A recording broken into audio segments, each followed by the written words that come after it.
Assalamualaikum warahmatullahi wabarakatuh. Waalaikumsalam warahmatullahi wabarakatuh. Kali ini kelompok kami akan mempresentasikan hasil rancangan proyek yang berjudul EcoHabit, yang dimana ini merupakan aplikasi pelacak kebiasaan ramah lingkungan. Nah, kita ketahui sendiri bahwa EcoHabit ini adalah aplikasi mobile pelacak kebiasaan ramah lingkungan yang tujuannya membantu pengguna atau user membangun kebiasaan secara konsisten melalui pencatatan, pengingat, point and reward, serta ada laporan-laporan statistik di setiap hari per harinya. Nah, di sini dari aplikasi yang kami rancang memiliki latar belakang di mana kesadaran masyarakat terhadap pentingnya menjaga lingkungan ini kan terus meningkat. Namun, penerapan kebiasaan ramah lingkungan dalam kehidupan sehari-hari ini sangat sulit diterapkan. Jadi, kurangnya media yang mampu membantu user dalam mencatat, memantau, dan memberikan motivasi. Nah, ini merupakan jadi salah satu penyebab utamanya. Maka dari itu, pemanfaatan teknologi ini melalui aplikasi EcoHabit diharapkan bisa memberikan solusi digital untuk membantu user dalam membangun kebiasaan ramah lingkungan secara konsisten dan berkelanjutan. Lanjut. Nah, rumusan masalah dari rancangan proyek yang sudah kita rancang, pertama, tidak adanya sistem pencatatan kebiasaan yang lebih menarik. Nah, terus kurangnya feedback dan motivasi pengguna, lalu tidak tersedianya laporan perkembangan user setiap harinya, lalu pengelolaan sistem itu kesulitan memantau aktivitas pengguna. Nah, di sini kita juga memiliki tujuan di mana pastinya merancang sebuah aplikasi mobile pelacak kebiasaan ramah lingkungan, kemudian membantu pengguna membangun kebiasaan secara konsisten, lalu bisa memberikan feedback atau motivasi melalui poin atau reward yang sudah mereka lakukan, lalu menyediakan laporan statistik perkembangan kebiasaan mereka setiap harinya, lalu menghasilkan proposal proyek perangkat lunak yang mampu direalisasikan. Lanjut. Nah, di sini ada stakeholder dan pengguna, di mana di sini kan ada dua, ada user dan admin, di mana dari keduanya, user ini dia untuk mencatat kebiasaan dan memantau poin atau sistem. Dia yang akan menginput apa yang sudah dia lakukan, apa yang ingin dia input kegiatan-kegiatannya. Lalu admin ini dia berfungsi untuk memantau semua data-data yang sudah diinput oleh user, mengelola konten dan menjaga aplikasi atau sistem itu bekerja seperti itu. Lanjut. Nah, di sini ada fitur utama dan arsitektur sistem yang kita pakai dari rancangan proyek kita. Dimulai dari fitur utamanya itu. Ada 5 fitur yang kita pakai, ada habit tracker, notification system, point and reward, statistic and report, sama manajemen pengguna admin. Jadi, 5 fitur ini mereka saling terhubung. Dari user menginput kebiasaan, lalu sistem ini akan memvalidasi dan menyimpan jadwal semuanya. Lalu kebiasaan ini nanti yang akan menghitung poin-poinnya. Lalu progres ini yang akan memunculkan statistik mereka, progres atau perkembangan mereka setiap harinya.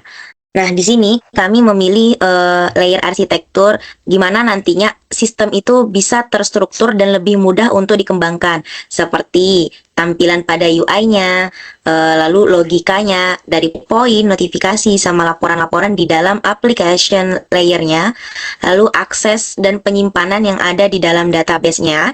Nah, pemisahan-pemisahan yang ada di layer ini itu berfungsi agar nantinya apabila ada perubahan tampilan, maka dia tidak akan mengganggu atau mengacaukan yang ada di dalam database seperti itu. Nah, di sini ada platform dan teknologi serta alur sistem yang ada pada rancangan proyek kami. Nah, ini platform dan teknologi di mana platform utamanya itu dari Android dan iOS, terus front end-nya itu dari Flutter and React Native, back end-nya itu dari Firebase, database-nya itu dari Cloud Firestore. Nah, push notification ini melalui via Firebase Cloud Messaging. Jadi, teknologi ini yang dipilih lebih berfokus pada ekosistem mobile-nya. Dan kemudahan integrasi, notifikasi ini nanti dia tersimpan melalui si cloud ini. Boleh ke proposalnya, Cip? Oke, kali ini Aisyah akan menjelaskan alur proses sistem dari rancangan proyek kita, mulai dari konteks diagram, di mana tujuan dari dibuatnya konteks diagram ini untuk menunjukkan batas sistem EcoHabit dan arus data yang masuk atau keluar dari entitas yang ada di luar. Nah, coba ke bawah, boleh? Nah, di bagian ini, kecilin dikit, Cip, kecilin.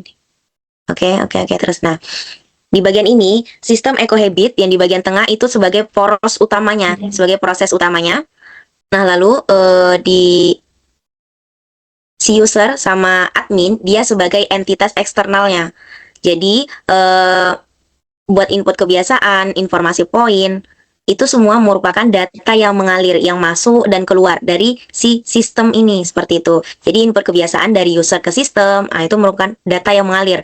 Permintaan laporan itu dari user ke sistem, dan terus ada informasi poin yang diterima itu dari sistem ke user, notifikasinya juga dari sistem ke user. Jadi proses pengaliran data dari user ke sistem, sistem ke user. Nah, jadi user dan sistem EcoHabit sebagai poros utamanya, user dan admin ini sebagai entitas luar. Nah, lanjut di bagian data flow diagram level 1 ini, dia memecah jadi 4 proses inti, di mana dia ada di pengelolaan kebiasaan, terus pengelolaan poin dan reward, pengelolaan notifikasi, juga penyajian statistik. Jadi di DVD level 1 ini, sistem EcoHabit ini lebih dipecah jadi 4 proses utama, melalui yang tadi disebutkan, dari kebiasaan, poin dan reward, mengelola notifikasi, dan penyajian statistik. Nah, nanti dari keempat proses ini, mereka akan saling terhubung di dalam database sebagai tempat penyimpanan data. Bawah, lanjut.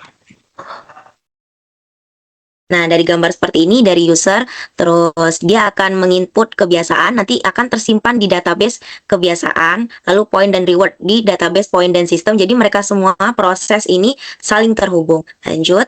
Nah, di sini kita lanjut ke data flow diagram level 2, di mana ini nih dia kayak lebih merincikan poin per poin.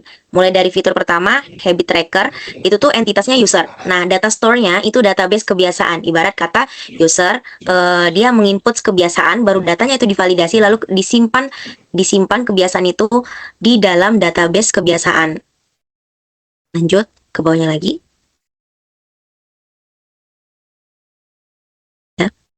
Lalu di fitur kedua, itu ada notification system, di mana entitasnya tetap user. Nah, data store-nya ini sekarang database user. Alur kerjanya ini, di mana sistem akan mengirim notifikasi berdasarkan jadwal dan preferensi yang tersimpan di dalam database user ini. Jadi database user akan mengecek jadwal, kemudian nanti dia akan semua itu akan dikirimkan notifikasinya ke user. Pokoknya melalui si jadwal dan preferensi. Lanjut. Oke, di fitur ketiga itu ada point and reward. Entitasnya tetap user, data store-nya itu ada database kebiasaan dan database point and statistik. Di mana alur kerja dari point and reward ini, nanti sistem yang akan melakukan perhitungan poin dan pembaruan reward. Nah, nanti dia berdasarkan data yang sudah diinput user yang sudah tersimpan di database. Seperti itu. Lanjut. Nah, di fitur keempat itu ada statistik and report. Entitasnya itu ada user, data store-nya itu ada data point and statistik, di mana alur kerja dari fitur ini, nanti sistem yang akan mengambil dan mengolah data poin, serta aktivitas apa aja sih yang udah pengguna lakukan nanti akan ditampilkan di laporan atau statistik. Lanjut. Baik, di sini saya akan menjelaskan yaitu tentang penjadwalan, yang dimana penjadwalan EcoHabit itu untuk dirancang secara struktur dalam pengembangan sistem. Terus juga di penjadwalan ini untuk menjelaskan utama proyeknya secara aktivitas dan secara rinci. Terus di sini kita menggunakan yang pertama untuk penjadwalan yaitu timeline global, yang dimana terdapat 16 minggu. Untuk minggu ke-1 dan minggu kedua itu ada planning dan design. Ini berfokus pada analisis kebutuhan dan studi kelayakan serta desain UI dan UX dan database. Terus untuk minggu ke-3 sampai ke-6 yaitu berfokus pada pengembangan API, logika bisnis, dan struktur database. Terus yang selanjutnya untuk minggu ke-7 sampai minggu ke-10, ini untuk front-end development, berfokus untuk pengembangan antar muka pengguna. Terus untuk minggu ke-11 sampai minggu ke-13, ini untuk integration dan testing, berfokus untuk integrasi dan front-end, back-end, serta melakukan pengujian sistem secara menyeluruh. Terus yang terakhir ada integration dan testing untuk minggu ke-14 sampai untuk minggu ke-16, yaitu untuk uji coba ke pengguna asli dan peluncuran aplikasi ke publik. Terus juga ada penjadwalan rinci mulai tanggal 1 bulan 11 2025 hingga tanggal 30 bulan 12 2025. Yang dimana untuk perencanaan dan analisis ini dilakukan oleh project manager dan sistem analis di awal November. Terus kemudian ada desain dan implementasi, yaitu pekerjaan intensif UI dan UX designer dan developer pada pertengahan November hingga awal Desember. Terus kemudian ada pengujian dan peluncuran yang dilakukan pertengahan hingga akhir Desember, termasuk di Playstore dan presentasi proyek. Terus ada pun terakhir yaitu pemeliharaan, yaitu di akhir Desember untuk monitoring dan perbaikan bug minor. Terus juga ada keterkaitan timeline global ini untuk panduan strategis untuk menentukan fase utama pengembangan proyek EcoHabit. Terus kemudian ini disusun sehingga setiap aktivitas disesuaikan dengan fase yang telah ditentukan. Untuk keterkaitan timeline global ini secara realistis itu terkontrol dan sesuai dengan tahapan-tahapan. Terus juga kita ada estimasi biayanya. Untuk setiap proyek kan pasti ada biayanya. Jadi ini untuk biaya kita, yang dimana untuk biaya pertama itu biaya sumber daya manusia, ini untuk mencakup tenaga kerja yang terlibat, seperti project manager, sistem analis, back-end develop, front-end develop, UI dan UX. Untuk durasinya sendiri ada 4 bulan, 2 bulan, 4 bulan, 4 bulan, 2 bulan. Terus untuk biayanya tuh ada, untuk project manager sendiri itu ada 8 juta. Terus ada sistem analis sendiri itu ada 9 juta, back-end developer itu ada 10 juta, front-end itu ada 10 juta, dan UI UX itu ada 7 juta. Terus kita juga untuk biaya infrastruktur dan teknologi, yaitu layanan pendukung aplikasi. Ini untuk tahun pertama operasional. Di sini terdapat ada cloud server, terus ada database hosting, terus ada push notification, monitoring, analitik, dan domain SSL. Untuk biaya per tahunnya tuh di sini kita mencakup cloud server itu ada 3 juta. Terus ini untuk backend dan database, terus juga ada database hosting dan storage. Ini untuk biaya per tahunnya itu ada 2 juta, yaitu untuk menyimpan data pengguna. Terus untuk push notification, yaitu untuk 1.200.000 untuk biaya per tahunnya. Untuk Firebase Cloud Message, terus ada monitoring dan analitik untuk biaya per tahunnya 1.500.000. Ini juga untuk Firebase Analytics. Dan yang terakhir itu ada komponen domain dan SSL, yaitu untuk biaya per tahunnya itu 500.000 untuk keamanan dan identitas aplikasi. Nah, terus juga di sini ada biaya operasional, yaitu untuk perangkat pendukung pengembangan dan biaya kampanye awal aplikasi.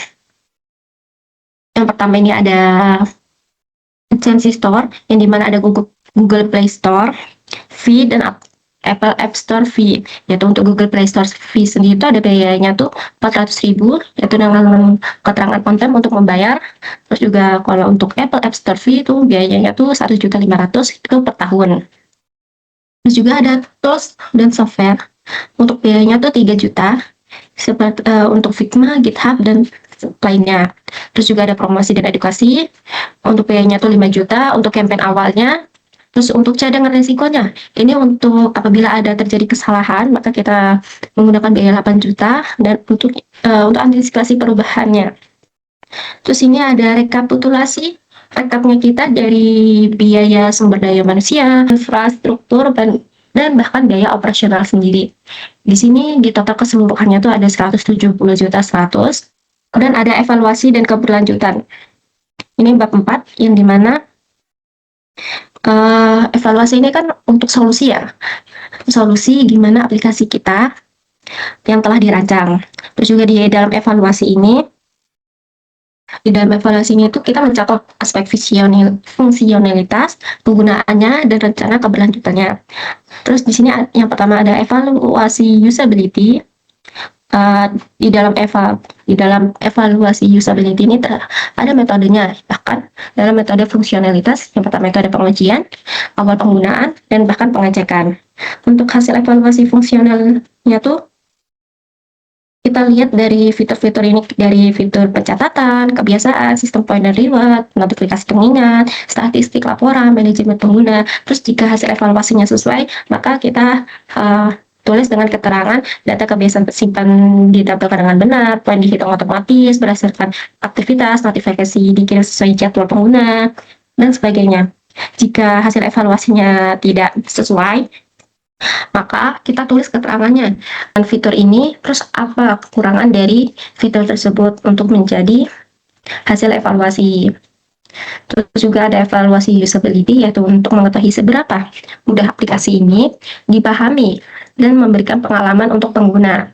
Yaitu di sini terdapat aspek usability. Yang pertama itu ada memfasilitasi navigasi, terus juga ada kejelasan antar muka, kemudahan, dan ada responnya. Terus juga kita menggunakan metode yang dilakukan, yaitu simulasi penggunaan aplikasi oleh calon pengguna, uji coba, bahkan mengumpulkan komentar pengguna. Seperti bisa juga menggunakan kuesioner, kan? Terus juga ada hasil evaluasi usability. Di sini ada aspek navigasi, tampilan UI, interaksi pengguna, bahkan kemudahan pengguna. Jika dengan hasil baik, maka keterangannya akan ditulis sesuai yang baik. Jika keterangan hasilnya tidak baik, maka keterangan ditulis dengan kekurangannya agar bisa diperbaiki bahkan ditindaklanjuti. Terus juga ada rencana keberlanjutan sistem yang dimana untuk seperti ada keberlanjutan teknis untuk penggunaan arsitektur berlapis, juga ada keberlanjutan organisasi seperti peran administrasi, atau keberlanjutan pengguna seperti sistem reward yang mendorong notifikasi. Terus juga ada rencana keberlanjutan dan pemeliharaannya itu ada jenisnya. Ada corrective maintenance untuk memperbaiki masalah, adaptive maintenance untuk menyelesaikan perkembangan, dan preventive maintenance untuk fitur dan performa yang lebih baik, dan ada pun preventive maintenance untuk mencegah masalah. Nah, di sini juga ada jadwal pemeliharaannya seperti monitoring sistem, itu untuk kapan, untuk harian, atau untuk mingguan. Terus juga ini backup data untuk mingguan, terus update minor untuk bulanan, bahkan evaluasi ini untuk tribulanan. Adapun kesimpulannya tuh yaitu untuk EcoHabit ini dirancang sebagai solusi digital untuk membantu pengguna membangun, mempertahankan kebiasaan ramah lingkungan secara konsisten. Terus juga sistem ini disusun secara fungsional, udah digunakan serta didukung oleh perencanaan alur data dengan konsep yang berkelanjutan dan potensi.